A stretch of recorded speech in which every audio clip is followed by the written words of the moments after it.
माली गरीशार्ङ्गी शङ्खी चक्री च नन्दकी श्रीमान्नारायणो विष्णुर्वासुदेवोऽभिरक्षतु वनमाली गरीशार्ङ्गी शङ्खी चक्री च नन्दकी श्रीमान्नारायणो विष्णुर्वासुदेवोऽभिरक्षतु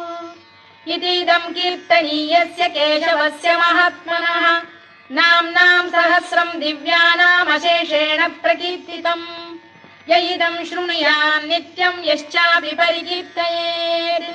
नाशुभं प्राप्नुयात् किञ्चित् सोमुत्रेह च मानवः वेदान्तको ब्राह्मणः स्यात् क्षत्रियो विजयी भवेत्